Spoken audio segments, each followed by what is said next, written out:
Hi, and welcome to This Week in East Brunswick, the town's own news and information program. The beating of drums down George Street in New Brunswick announced the celebration of the new home of the Crossroads Theater Company earlier this week. Stay with us tonight for a look at the festivities. We'll also have an excerpt from the 18th District Candidates Forum, sponsored by the League of Women Voters.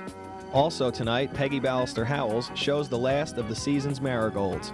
And we'll swing by the high school for a brief look at Sunday's performance by the Hellenic Dancers. This and more tonight, including a review of the council meeting held Monday night.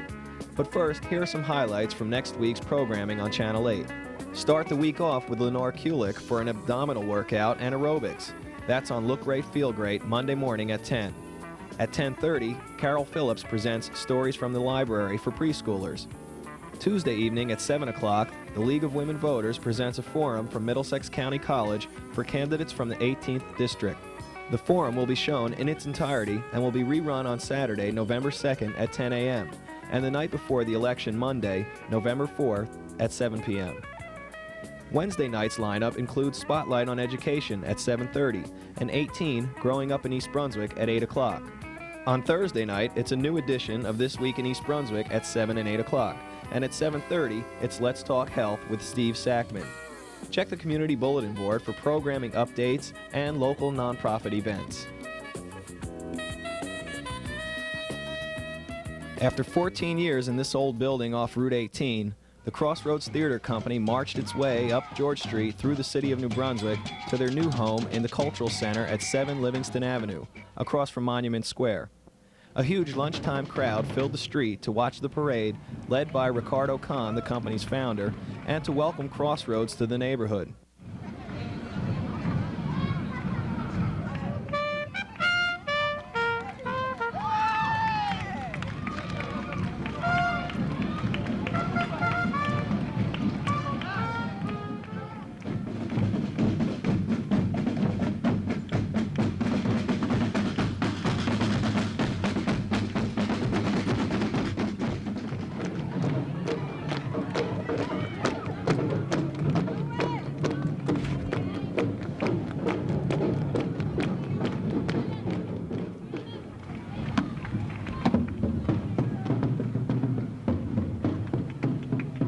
This march was the idea of the creative talent of the Crossroads Theater Company, led by our very own Ricardo Kahn, producing artistic director. On a very, very cold day in December, I stood in that area and prayed for good earth to continue to nurture the talents and the creativity of the Crossroads Theater Company. And here we are, standing, and indeed, Reverend Seawright, we've come so far by faith. And by faith, we also joined in a partnership with the New Brunswick Cultural Center, with their Board of Trustees, led by their President, Mr. Ralph Voorhees, and their Executive Director, Mr. William Wright. And that collaborative effort and that cooperation allows New Brunswick City, with the legislative leadership that began when John Lynch was mayor of this city and now state senator. We are again modeling on this day the cooperation of this unique city, where private-public forces come together, and we can look at this building, which is the landmark residence for the largest and the best African-American theater company. As we formed a team because we were frustrated by by all of the negative images of black people that were portrayed on screen and film, we were unable, when we came out of Mason Gross, to get any roles that we really felt were meaningful and positive, and that was my partner, Lee Richardson. I want to acknowledge Lee. The Crossroads Theater Company began in 1978 when co-founders Ricardo Kahn and Lee Richardson, who is no longer with Crossroads, graduated from the Mason Gross School of the Arts and were looking for another venue that they and other black talent could work. 14 years later, and a new 264-seat, $4 million building, the company is considered the best African-American theater company in the nation. Mayor James Cahill and Governor Jim Florio have proclaimed this Crossroads Week, which will climax Friday evening when entertainer Bill Cosby will donate his time to help open the doors of the new theater with a $250 a head black tie performance, and will again perform 4 more shows at the State Theater, which holds about 1,650 people Saturday and Sunday. Call the theater for ticket information.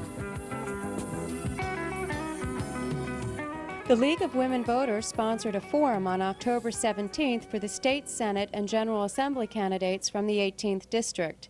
Terry Lowenthal acted as moderator. Here are the State Senate candidates' opening remarks and responses to a question about education. I'm proud of my record as mayor of East Brunswick.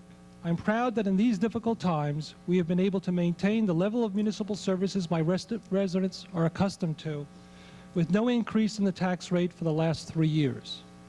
The ability to manage a budget is something that Jim Florio and the Democrats have not done well. The problems we face in New Jersey, namely high auto insurance, regressive tax policies, and a slow economy, have really been caused by the Democrats' inability to manage state government. As a mayor, as a businessman, and as a candidate, I see that so many people in the district are afraid. They are afraid for the first time in their lives about losing their jobs, about their companies will close down, or their companies will be forced to move out of the state. I feel that it is unconscionable in these precarious times to mandate increased government spending while overtaxing every citizen in New Jersey. We must cut state spending, not raise it by 20%. We must get elected officials out of the pension system. We must overhaul our mass transportation system, and we must finally have a health care that everyone in the state can afford. As a businessman, I know the differences between sound investment for the future and two-bit budget gimmicks. It is clear that we must invest in the growth of our economy, not in the growth of our government. This is the fundamental political difference between the Democrats and me. Harry will tell you this evening that we cannot afford to roll back the sales tax. I say to you tonight that we must. We cannot afford to let the Democrat policies eat away at New Jersey's ability to recover and prosper. We need real change in the way New Jersey is governed. I am not an attorney, I'm a businessman, and therefore I believe I can bring business sense to government. Thank you. Thank you. Mr. Pezicki. Thank you, Madam Moderator. Ladies and gentlemen, I'm pleased to have the opportunity to present myself for your consideration for the state Senate seat in the 18th District. I won the right to be here tonight as a first-time candidate for the state Senate by leading a citizens' campaign and beating the incumbent state senator who was backed by the political establishment in this June's primary election. I bucked the tide because I believe that our government is out of control. The evidence of this is twofold. First of all, we are crushing the middle class. New Jersey's fundamentally unfair tax system, combined with an unaffordable health care system, is making it so that middle-class families can work as hard as possible and still not make ends meet. When we do this, we break the backbone of our society. The second evidence that our government is out of control is the fact that we have professional politicians caring more about their pensions than about our pocketbooks, political bosses wielding power in Trenton of inordinate variety, and we have lobbyists who influence our legislation with legalized bribery. I've thought long and hard about the situation, and I've come to conclude that our problems are not Republican or Democratic. Our problem is business as usual government. And what we need to do, therefore, is fundamentally reform our government. I've worked with the input of the deans of our state's 2 law schools, the former dean of Seton Hall Law School and John Payne, dean of Rutgers Law School, to put together a proposal to take back our government for the people. I would ban lobbyist gifts. I would limit the number of years that legislators can serve so that they cease to become professional politicians. And I would strip political bosses of their power. Thank you. The League of Women Voters of Metuchen has asked the candidates 2 questions. Each man will have 3 minutes to answer each question, and I will alternate the order of speaking.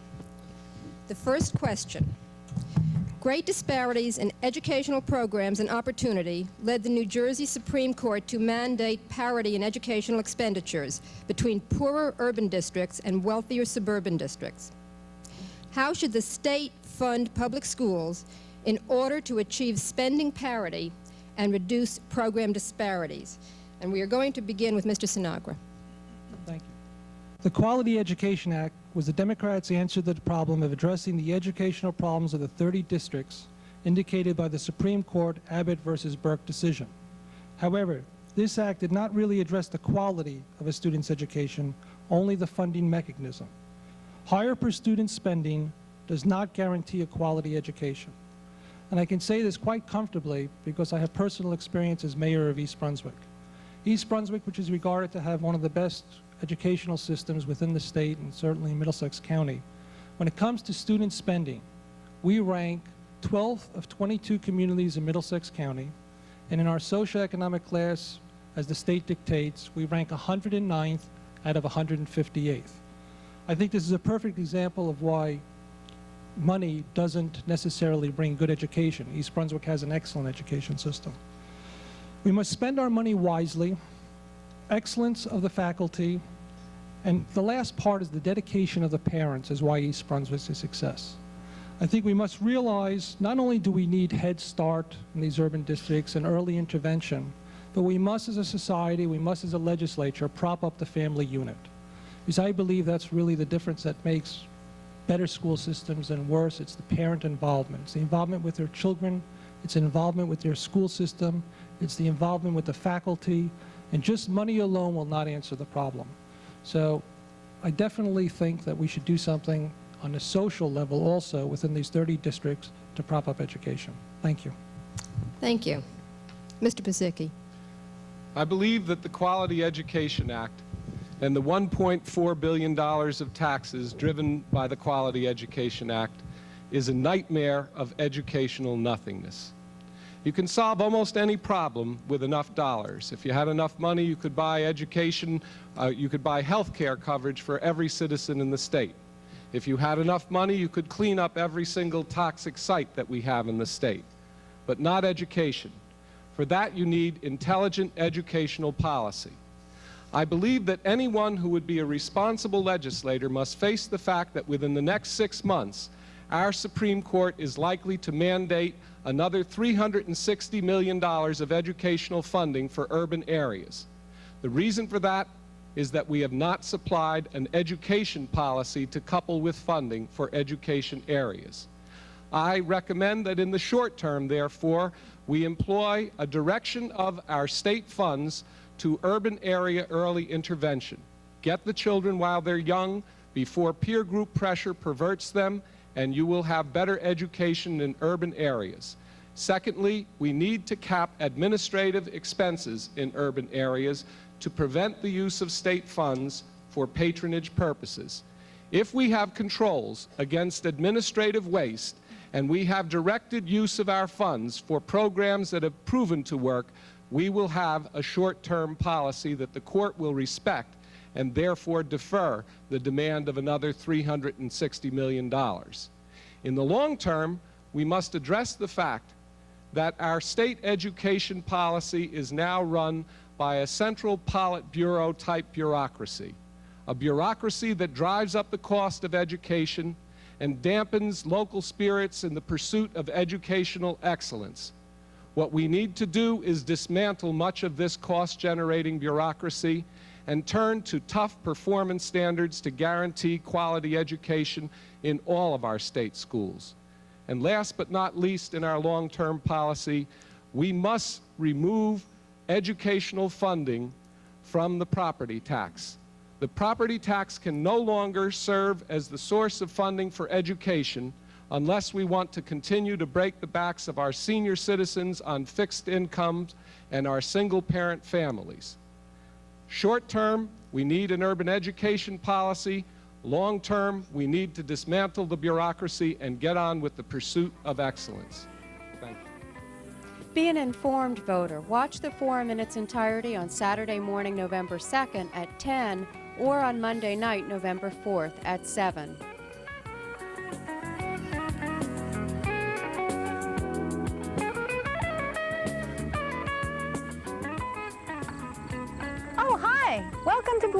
Acres. Zinnia and I are here in the marigold beds, and look at how wonderful they still look this late in the season. Marigolds are wonderful cut flowers and are very prolific, as you can see, and relatively easy to care for. Occasionally they do get mites, and that can be a problem, but this particular crop is still looking very healthy.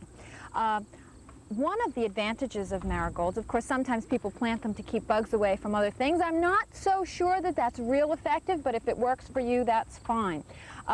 But they do last late into the season, much later than the zinnia flower, although I don't know how zinnia feels about that. They succumb to powdery mildew and some bacterial diseases, and they just don't last as well into the season. But the marigolds last until we have a really serious frost.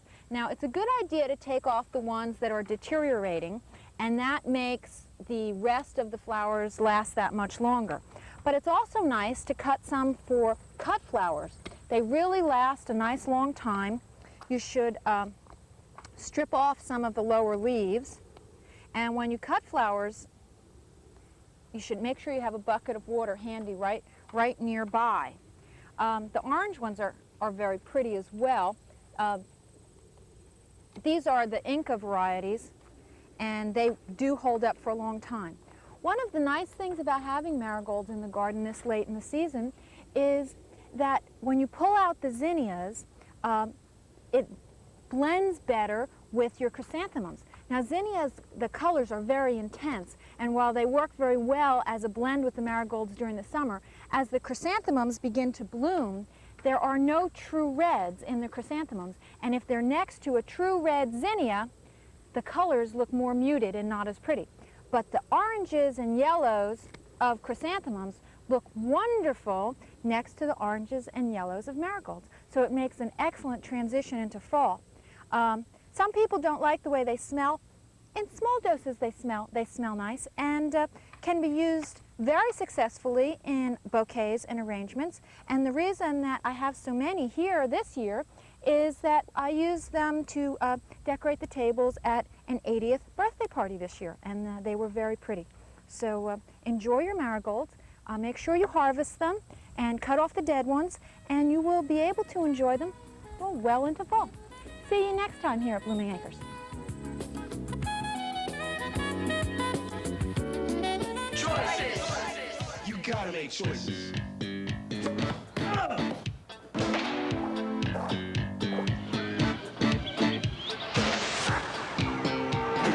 Hey kid, you wanna fly? You gotta buy cash.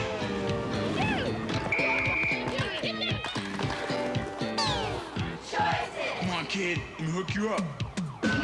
Exercise the right choice. Visit your local park and recreation department today. I love reading to kids. Their little faces light up and they giggle at the funny parts and they jump at the scary parts. Reading to kids is a lot of fun, but it's also good for them. You see, if you read to kids, they'll get interested in books, and pretty soon they'll be reading on their own, just for fun. And they'll get better grades in school and get smarter and smarter, and then they'll be reading to you. So read to someone you love today. Please read my book. Please read my book. Please read my book. The Hellenic Dancers are a group of 60 young adults who are second, third, and fourth generation Greek Americans. Their purpose is to encourage an ongoing pride, awareness, and identification with their cultural heritage, and to share the richness of this inheritance with the public. Their music and dance selections are a cross-section of diverse regional customs from the past, present, and future. The troupe performs all their dances in authentic ethnic dress. Meticulously researched and reproduced, their wardrobe represents the regional dress from which the dances they perform originated. The estimated worth of the collection exceeds $150,000 and consists of complete ensembles, jewelry, and other accessories. The troupe performed here in East Brunswick at the high school last Sunday. Their performance was presented by the East Brunswick Division of Recreation and the East Brunswick Arts Commission. It was partially funded by the Middlesex County Cultural and Heritage Commission. Another cultural event to which all residents are invited is planned for November 3rd. Columbus in Retrospect will feature Baroque musical selections by the East Brunswick Public School musical ensembles and readings from the logs and writings of Christopher Columbus. That's Sunday afternoon, November 3rd at 3:30 at the East Brunswick Public Library.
ordinances pertaining to salaries for public safety staff were passed on first reading at a special action meeting held last Monday. The first fixed the salary classification for members of the Police Benevolent Association, Local 145, by rank.